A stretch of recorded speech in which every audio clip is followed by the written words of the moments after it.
Olá pessoal, aqui é o professor Glauco Lira e neste vídeo nós vamos falar de campo vetorial e gradiente e vamos abordar a teoria e apresentar alguns exercícios resolvidos para entendimento do assunto campo vetorial e gradiente. Vamos primeiro definir o que seria campo vetorial em duas dimensões. Então vamos ter no domínio R2 uma função que vai gerar elementos vetoriais no R2. Então, um campo vetorial vai ser f de xy, onde f de xy é um vetor, certo? Que é gerado pelos componentes p de xy e q de xy, onde p de xy e q de xy são funções do R2. Okay? Então, funções do R2 vai gerar um vetor no R2. Quando isso acontece, dizemos que temos um campo vetorial no espaço bidimensional. Vamos ver um exemplo para entender bem esse conceito de campo vetorial. Vou usar um exemplo bem simples, porque campo vetorial é um pouquinho complicado o entendimento geométrico dele. Então, para a gente entender também dessa forma, vamos usar um exemplo algébrico simples. Então, o que seria campo vetorial xi mais yj?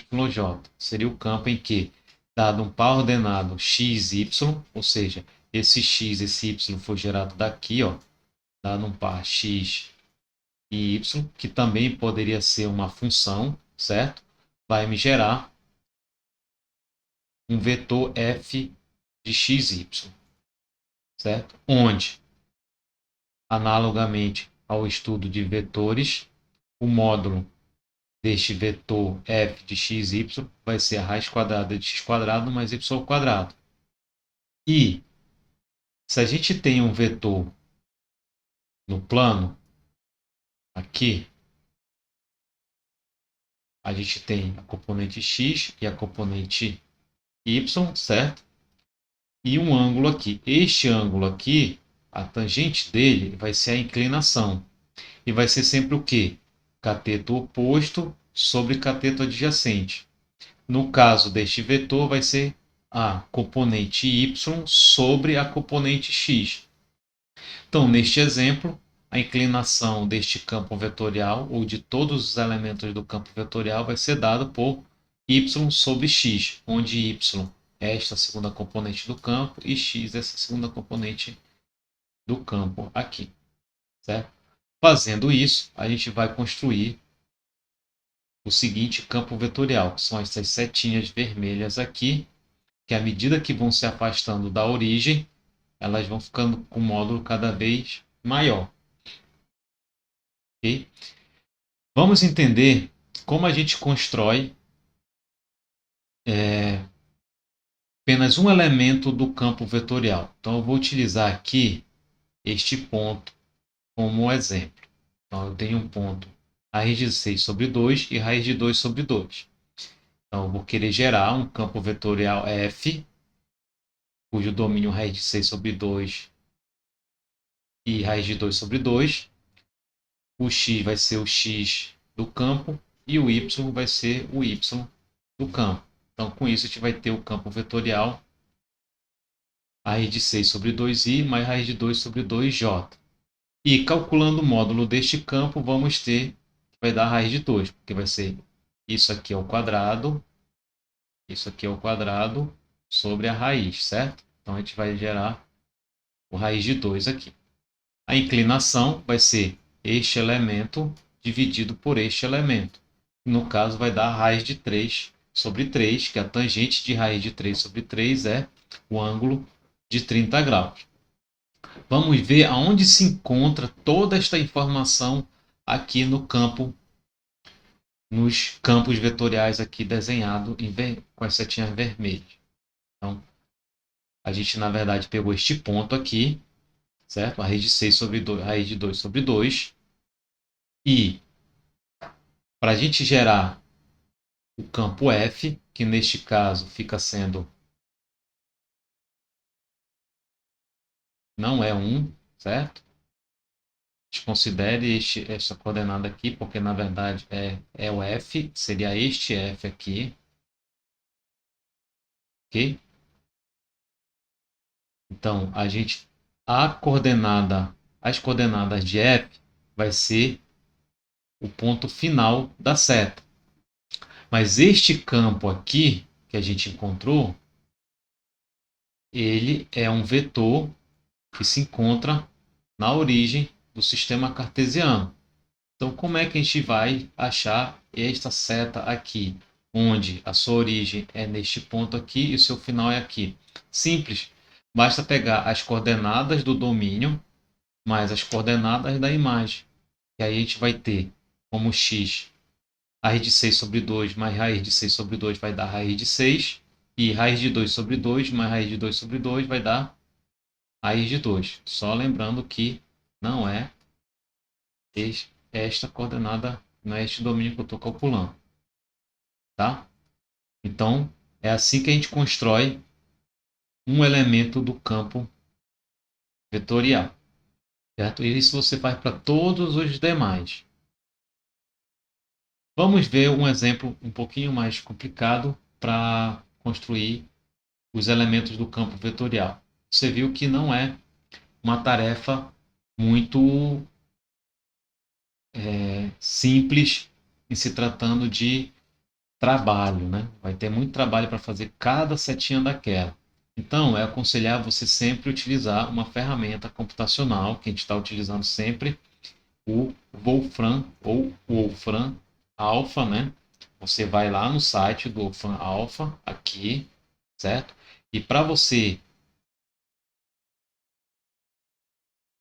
vai no site, e para você gerar o campo vetorial, você coloca plot, vector field, abre parênteses e fecha parênteses. Coloca a primeira componente do campo vetorial, a segunda componente do campo vetorial, o intervalo que você deseja para x, nesse caso eu coloquei de 0 a π, e o intervalo que você deseja para y, eu também coloquei de 0 a π. E tecle Enter. À medida que você for ver, pronto. Vector Field Plot vai ser y cosseno x, y seno x. É exatamente a função que a gente está utilizando, certo?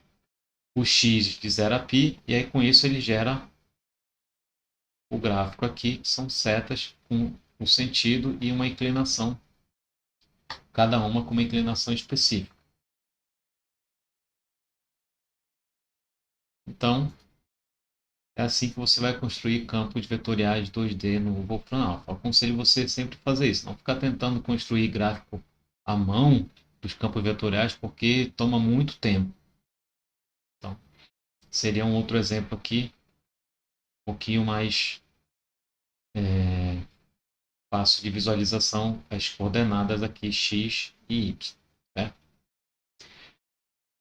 Vamos agora definir campo vetorial em 3 dimensões. Então, o conceito é semelhante. Você pega funções do R3, que vai me gerar vetores do R3. Mas como a gente compõe este campo vetorial? Vai ser agora f de x, y, z, né? Acrescenta esta terceira coordenada. Vai ter agora, além da base j, a gente vai ter a base k. E as funções que compõem as componentes do campo vetorial também vão ter 3 coordenadas.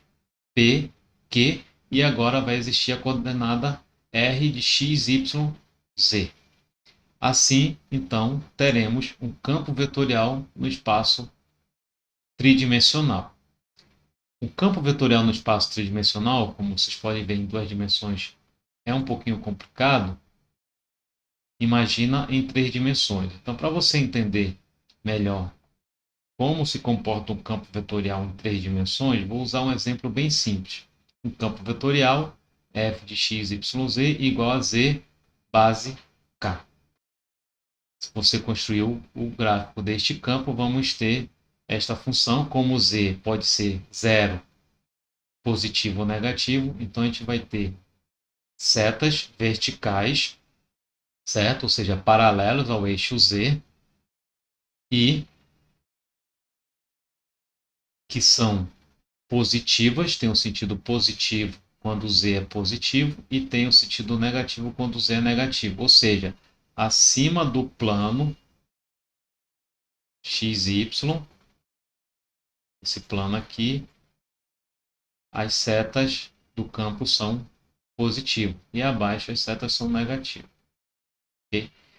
Para a gente construir este gráfico desta função, também vamos fazer uso de uma ferramenta computacional, o GeoGebra.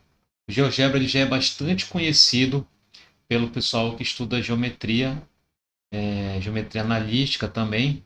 Então, ele vai nos auxiliar a construir gráficos 3D mais facilmente, gráfico não, campos vetoriais 3D mais facilmente que o Wolfram Alpha.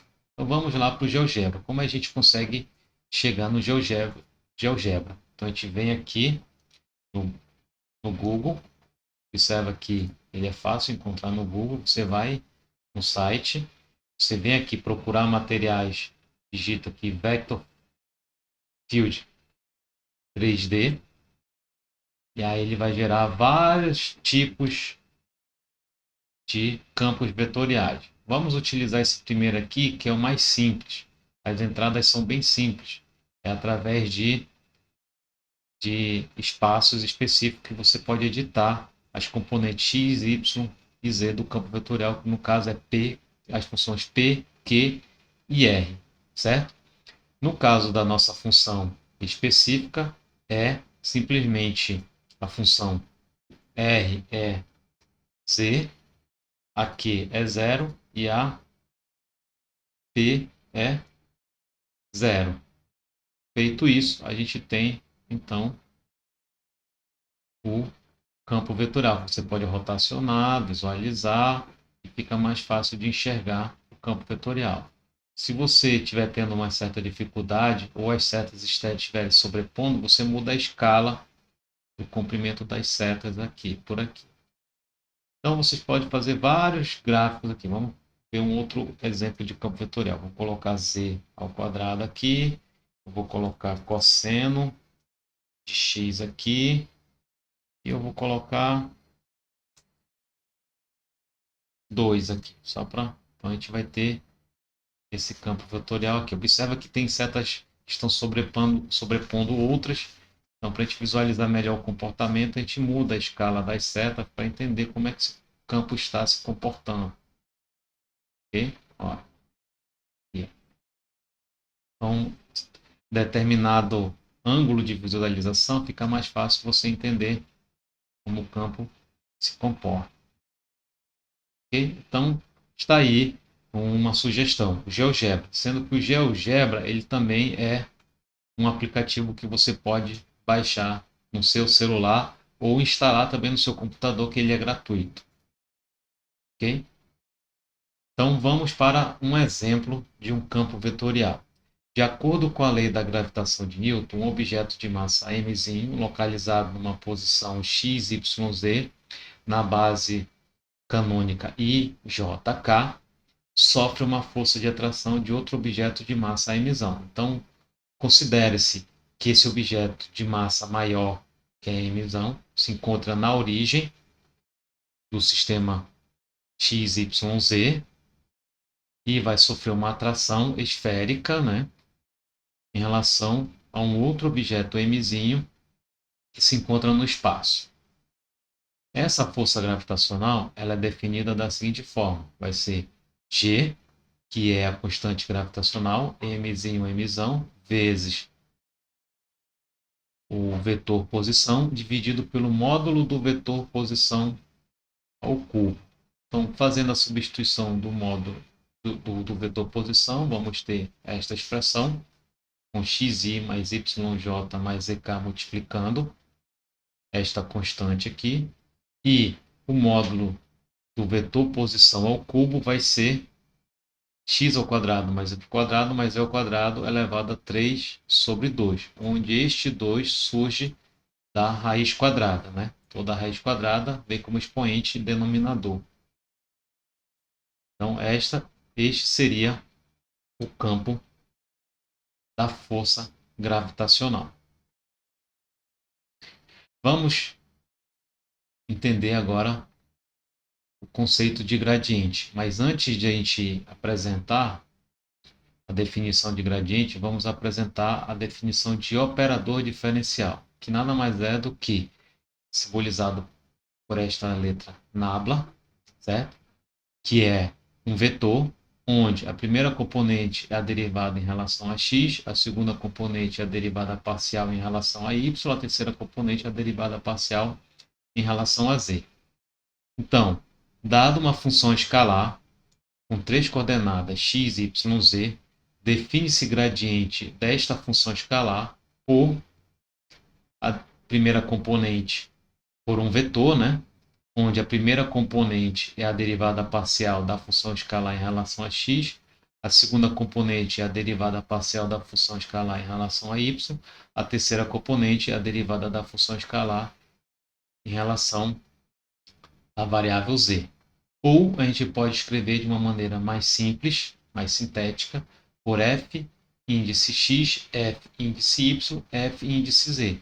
Então, se você for observar, fazendo analogia, este f índice x está representando esta derivada, este f índice y está representando esta derivada, e o f índice z está representando esta terceira derivada, que é a terceira componente do gradiente, onde esta função escalar ela vai ser chamada de função potencial do campo vetorial f, que é o gradiente de f, certo? E f, que é o gradiente de f, é chamado de campo vetorial conservativo. Tá. Como saber se um campo vetorial ele é conservativo? Porque nem todo campo vetorial ele é conservativo, certo? Então, a gente vai sempre considerar que o gradiente ele é um campo vetorial conservativo. Vamos ver exemplo para poder entender isso. Primeiro, para o caso de duas dimensões. Então, para saber se um campo vetorial ele é conservativo, vamos considerar uma função escalar de duas dimensões. Então, o seu gradiente vai ser o quê? A primeira componente, que é a derivada de f em relação a x, a segunda componente é a derivada de f em relação a y. O que a gente vai fazer? A gente vai pegar a derivada da primeira componente, que está na posição x do gradiente, vamos derivar em relação a y. Com isso, vamos ter a derivada cruzada de x em relação a y. Vamos pegar esta segunda componente e derivar em relação a outra variável, que é x, que vamos ter, então, a derivada parcial cruzada de y em relação a x, certo? Então, para considerar que este campo vetorial ele é conservativo,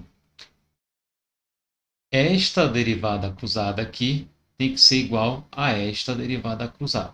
Então, dizemos então que o campo ele é conservativo. Se a gente acrescentar a terceira componente do campo vetorial, ou seja, que esta função escalar está em três dimensões, vamos ter então este elemento extra aqui no gradiente, certo? Como a gente fez aqui para x e para y, a gente derivou isso aqui em relação a esse e esse em relação a esse, certo? Vamos fazer o mesmo. Vamos derivar a primeira componente em relação a z e a terceira componente em relação a x. Então, vamos fazer. Vamos pegar este elemento, derivar em relação a z. Vamos ter a derivada de x em relação a z. Vamos pegar a terceira componente, derivar em relação à primeira. Então, vamos ter a derivada cruzada de z em relação a x. Para ser conservativo, esta derivada tem que ser igual a outra derivada cruzada. Analogamente, fazemos para y e z. Derivada parcial de f em relação a y, deriva em relação a z. Temos a derivada cruzada de y em relação a z. pega a terceira componente do gradiente, deriva em relação a y, teremos a derivada cruzada de c em relação a y. Para ser conservativo, estas derivadas cruzadas precisam ser iguais. Assim, temos o teste para saber se um campo ele é conservativo. Vamos ver isto com um exemplo. Primeiramente, vamos calcular um gradiente. Então, o gradiente de uma função escalar 3xy³ menos y² z ao quadrado vai ser a derivada parcial de f em relação a x. Lembrando que a derivada parcial de f em relação a x, as demais variáveis são constantes. Então, a derivada dessa aqui em relação a x é zero, e a derivada disso aqui em relação a x vai ser 3y ao cubo. Faz-se o mesmo para y e para z, certo? E vamos verificar se este gradiente encontrado ele é um campo conservativo. Para a gente fazer isso, a gente vai pegar esta primeira componente do gradiente e derivar em relação a y. E vamos pegar a segunda componente do gradiente e derivar em relação a x. Assim vamos ter também, de forma análoga, pegar esta primeira componente, derivo em relação a z e pego esta terceira componente e derivo em relação a x. E, por último, pego a segunda componente, derivo em relação a z e pego a terceira componente, derivo em relação a y. Fazendo isso, vamos ter então que esta derivada aqui vai dar 9y², porque derivando isso aqui em relação a y, vai dar este valor aqui. Pega esta expressão agora aqui, deriva em relação a x. Vamos ter então também 9y². Agora a gente vai pegar esta expressão aqui, deriva em relação a z, que vai dar zero. Pega esta expressão aqui, deriva em relação a x, que vai dar zero. Pega esta expressão aqui, deriva em relação a y, que vai dar menos 4yz.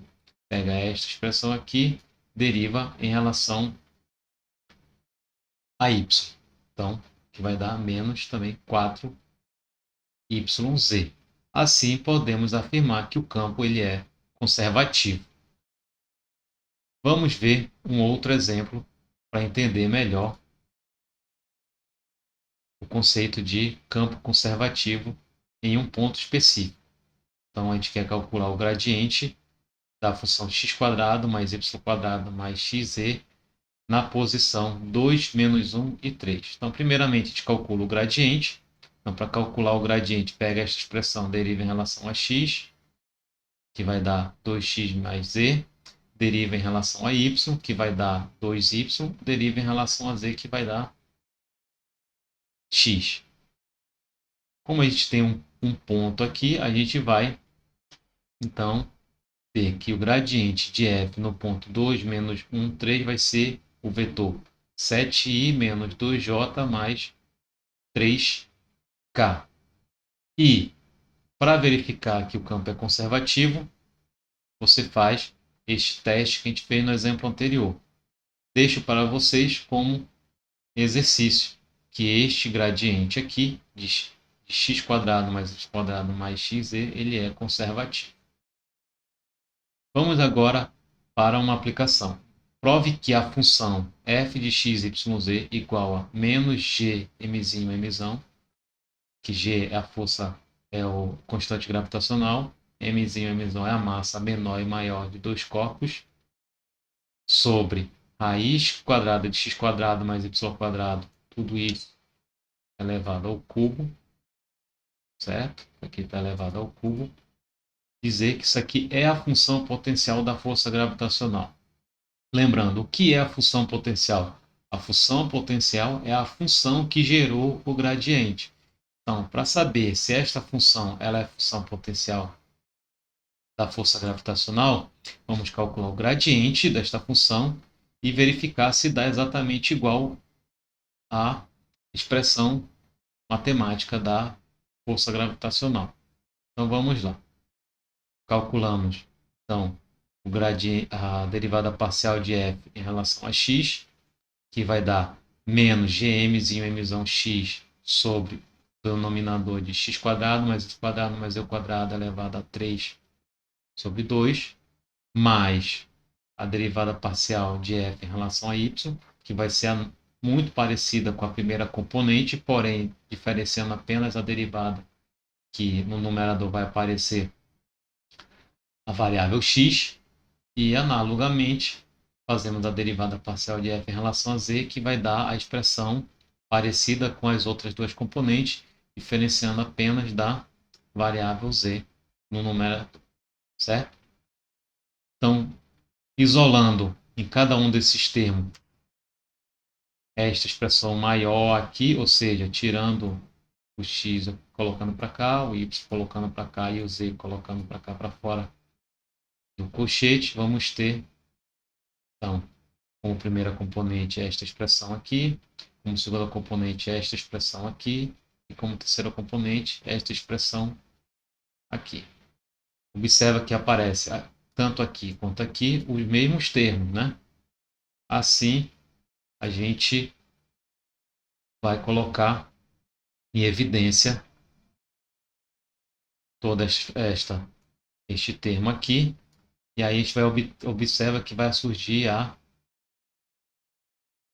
o vetor posição, xi mais yj mais zk, e aqui é exatamente o que aparece na força gravitacional, a constante que aparece na força gravitacional, porque isso aqui tudo vai dar um escalar, certo? Note que o gradiente de f ele é um campo conservativo, pois se eu derivar x em relação a y em relação a z, é zero, o resultado é zero. Se eu derivar y aqui, este y aqui, em relação a x e em relação a z, ambos as derivadas vão dar zero. Se eu derivar z em relação a y e em relação a x, as derivadas dão zero. Então, temos que o campo é conservativo. Não porque as derivadas deram zero, mas porque as derivadas cruzadas foram iguais. Certo? Bem, então assim a gente encerra o nosso assunto sobre campo vetorial, gradiente e campos vetoriais conservativos. Bons estudos!